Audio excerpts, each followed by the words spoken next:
సరే, సూటిగా విషయానికి వద్దాం. కంప్యూటర్ సైన్స్ చదువుతున్నా లేదా సాఫ్ట్వేర్ రంగంలోకి అడుగు పెట్టాలని ఆలోచిస్తున్నా ఈ విషయం చాలా జాగ్రత్తగా వినాలి. కాని అంతకంటే ముందు ఒకసారి ఊహాత్మక ప్రపంచంలో కొన్ని సంవత్సరాల వెనక్కి వెళ్దాం. మండుటెండలో వందలాది మంది కార్మికులు చేతులతో ఎలాంటి భారీ యంత్రాలు లేకుండా కేవలం పారలు గంపలతో మట్టిని తవ్వుతూ పెద్ద పెద్ద నిర్మాణ పనులను చేస్తున్న దృశ్యాన్ని ఒకసారి ఊహించుకుందాం. ఎటు చూసినా దుమ్ము, ధూళి, అత్యంత శ్రమతో కూడిన వాతావరణం కదా.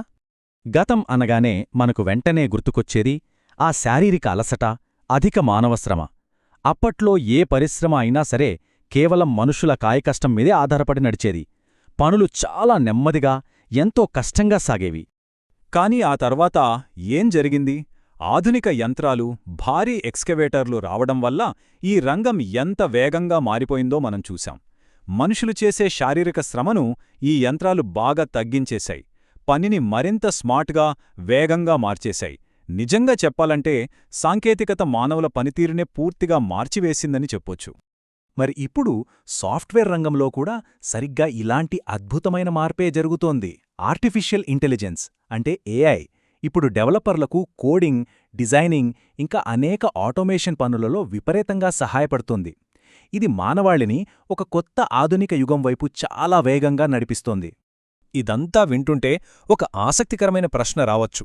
అసలు కంప్యూటర్ సైన్స్ విద్యార్థులకు దీని అర్థమేమిటి? పాత రోజుల్లోలాగా ఒక పేపర్ మీద ఉన్న రెజ్యూమ్ చూపిస్తే ఉద్యోగం వచ్చేస్తుందా? ఖచ్చితంగా రాదు. ఈ ఆధునిక యుగంలో ప్రాక్టికల్ నైపుణ్యం, నిలగడ ఎంతో ముఖ్యం. రాబోయే రోజుల్లో కంపెనీలు కేవలం రెజ్యూమ్లో అడగవు. దానికి బదులు ఇంటర్వ్యూకి ముందే వాళ్ళు అడిగే ప్రశ్నలు ఎలా ఉంటాయంటే, గిట్హబ్ అకౌంట్ ఉందా? లీడ్ కోడ్లో క్రమం తప్పకుండా కోడింగ్ చేస్తున్నారా? సొంతంగా ప్రాజెక్ట్స్ ఏమైనా నిర్మించారా అని. విద్యార్థులు తమ నైపుణ్యాలను డిజిటల్ రూపంలో నిరూపించుకోవటం ఇంటర్వ్యూకి ముందే ప్రారంభం కావాలి. ఒకవేళ ఈ అకౌంట్లు లేకపోతే అప్పటికే ఎంతోమంది విద్యార్థుల కంటే వెనకబడి ఉన్నట్లే.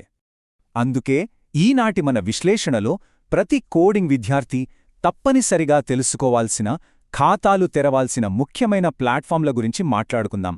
అవేంటంటే GitHub, lead code, hacker rank, కొన్ని పోటీ వేదికలు.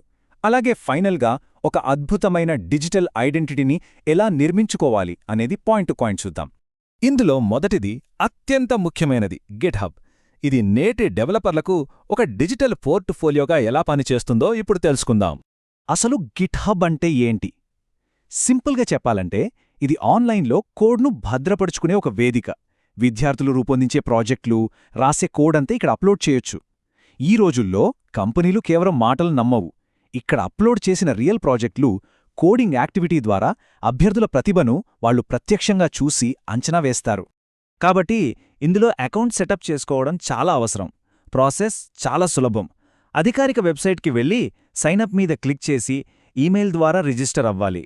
అయితే ఇక్కడ గమనించాల్సిన ఒక చాలా ముఖ్యమైన విషయం ఉంది. అదే ప్రొఫెషనల్ యూజర్ నేమ్ని ఎంచుకోవడం. ఇంటర్వ్యూ చేసేవారి దృష్టిలో ప్రొఫైల్ మంచిగా కనిపించాలంటే క్లీన్ యూజర్ నేమ్ ఉండాలి. అంతేగాని సరదాగా ఉండే ఫన్నీ పేర్లు అస్సలు వాడకూడదు. ఒకసారి ప్రొఫైల్ సృష్టించిన తర్వాత రిక్రూటర్లు ప్రధానంగా గమనించేవి రిపోజిటరీలు మరియు అందులోని కాంట్రిబ్యూషన్ గ్రాఫ్. ఒక విద్యార్థి ప్రతిరోజు కోడ్ రాస్తున్నారా లేదా అనేది ఈ గ్రాఫ్ చూస్తే ఇట్టే తెలిసిపోతుంది. అయితే ఈ ప్లాట్ఫామ్లో ప్రాజెక్టులని ఎలా అప్లోడ్ చేయాలి అనే విషయాలను రాబోయే విశ్లేషణల్లో మరింత వివరంగా మాట్లాడుకుందాం. ఇప్పుడు మరో కీలకమైన ప్లాట్ఫామ్ దగ్గరికి వద్దాం. అదే లీడ్ కోడ్. టెక్ ప్రపంచంలో ఇంటర్వ్యూలను క్రాక్ చేయడానికి ఇది అద్భుతమైన ఆయుధం లాంటిది. ఎందుకంటే టాప్ టెక్ కంపెనీలైన గూగుల్, అమెజాన్, మెటా లాంటివన్నీ తమ ఇంటర్వ్యూల్లో లీడ్ కోడ్ తరహా ప్రశ్నలనే ఎక్కువగా అడుగుతుంటాయి. ఈ ప్లాట్ఫామ్లో క్రమం తప్పకుండా కోడింగ్ సమస్యలను పరిష్కరించడం వల్ల లాజికల్ థింకింగ్ అలాగే కోడింగ్ స్పీడ్ చాలా అద్భుతంగా మెరుగుపడతాయి. ఇందులో అకౌంట్ తెరవడం కూడా పెద్ద కష్టమేమీ కాదు. వెబ్సైట్ ఓపెన్ చేసి గూగుల్ లేదా ఈమెయిల్ ద్వారా సులభంగా సైనప్ అయిపోవచ్చు. అయితే ఇక్కడ ఒక చిన్న విషయం గుర్తుపెట్టుకోవాలి. మొదట్లో ఇక్కడుండే ప్రశ్నలు చూసి కంగారు పడాల్సిన అవసరం అస్సలు లేదు. ఎవరైనా సరే సున్నా నుండే కదా మొదలు పెడతారు. ఇక్కడ ప్రశ్నలను ఈజీ, మీడియం, హార్డ్గా ఫిల్టర్ చేసుకుని అత్యంత సులభమైన వాటితో ప్రాక్టీస్ మొదలుపెట్టవచ్చు. ఇక తదుపరి ప్లాట్ఫామ్ కోడింగ్ ఇప్పుడే మొదలుపెట్టేవారికి ఒక మంచి మార్గదర్శి. అదే హ్యాకర్ ర్యాంక్. ఈ రోజుల్లో అనేక కళాశాలలు మరియు కంపెనీలు తమ ప్రాథమిక నియామక పరీక్షల కోసం ఈ హ్యాకర్ ర్యాంక్నే ఉపయోగిస్తున్నాయి. బేసిక్ కోడింగ్ నేర్చుకోవడానికి, సింటాక్స్ మీద మంచి పట్టు సాధించడానికి, అలాగే నైపుణ్యానికి సంబంధించిన సర్టిఫికెట్లు పొందడానికి ఇదొక సరైన వేదిక. దీంట్లో అకౌంట్ క్రియేట్ చేసుకున్న తర్వాత కోడింగ్ భాషలైన పైథాన్, జావా లేదా సి++ లాంటి వాటిలో ఏది ఇష్టమైతే ఆ ట్రాక్ని ఎంచుకొని ప్రాక్టీస్ ప్రారంభించవచ్చు. కోడింగ్ అంటే భయమున్న విద్యార్థులకు మొదట్లో మంచి ఆత్మవిశ్వాసాన్ని ఇవ్వడానికి ఈ ప్లాట్ఫామ్ ఎంతగానో ఉపయోగపడుతుంది. సరే, సాధారణ ప్రాక్టీస్ గురించి మాట్లాడుకున్నాం కదా. ఇప్పుడు ప్రపంచస్థాయి ప్రోగ్రామర్లతో పోటీపడే అడ్వాన్స్డ్ పోటీ వేదికల గురించి కూడా తెలుసుకుందాం. ఇక్కడ 2 ప్రముఖ పోటీ వేదికల మధ్య ఉన్న తేడాలను మనం గమనించవచ్చు. అందులో మొదటిది కోడ్ ఫోర్సెస్. ఇది గ్లోబల్ స్థాయిలో అడ్వాన్స్డ్ కాంపిటేటివ్ ప్రోగ్రామింగ్ కోసం బాగా ప్రసిద్ధి చెందింది. ఇక రెండవది కోడ్షెఫ్. భారతీయ విద్యార్థుల్లో డేటా స్ట్రక్చర్స్ మరియు ప్లేస్మెంట్ ప్రిపరేషన్ కోసం ఇది అత్యంత పాపులర్ అయిన వేదిక. ఈ ప్లాట్ఫార్మల్లో రిజిస్టర్ అవ్వడం ద్వారా అక్కడ క్రమం తప్పకుండా జరిగే కోడింగ్ కాంటెస్ట్లలో ఎవరైనా పాల్గొనవచ్చు. మొదట్లో ఇదంతా కొంచెం గందరగోళంగా అనిపించినా ఆశ్చర్యం లేదు. కానీ ఈ పోటీల్లో పాల్గొనడం వల్ల ఒత్తిడిలో వేగంగా ఆలోచించడం, సరైన పరిష్కారాలు కనుగొనడం అలవాటవుతుంది. ఇది ఇంటర్వ్యూలను ఎదుర్కొనే సామర్థ్యాన్ని పదింతలు చేస్తుందనడంలో ఎలాంటి సందేహం లేదు. ఇప్పుడు మనం అత్యంత కీలకమైన ఘట్టానికి చేరుకున్నాం. ఆన్లైన్లో కేవలం అకౌంట్స్ క్రియేట్ చేసేస్తే సరిపోదు కదా. అసలు బలమైన డిజిటల్ ఐడెంటిటీని ఎలా నిర్మించుకోవాలో చూద్దాం. ఇక్కడ గుర్తుపెట్టుకోవాల్సిన అసలైన సీక్రెట్ ఏమిటంటే ఈ నిలకడ నియమం లేదా కన్సిస్టెన్సీ రూల్. చాలామంది విద్యార్థులు ఎంతో ఉత్సాహంగా అకౌంట్లు క్రియేట్ చేస్తారు, కానీ ఆ తర్వాత వాటిని వదిలేస్తారు. అది చాలా పెద్ద పొరపాటు.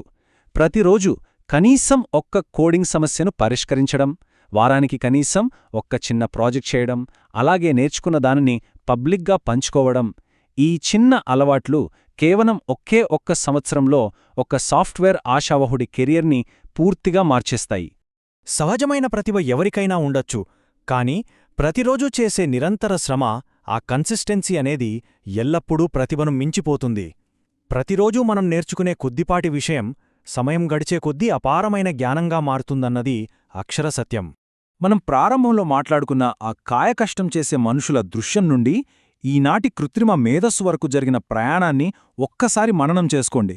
ఈ ఆధునిక ఏఐ యుగానికి మారడం అనేది అనివార్యం. ఈ కాలానికి తగ్గట్లుగా ఆన్లైన్ కోడింగ్ ప్రొఫైల్ సృష్టించుకుని డిజిటల్ ఐడెంటిటీని క్రియేట్ చేసుకోవడమే నేటి తరం విద్యార్థులు చేయగల అత్యుత్తమ పని.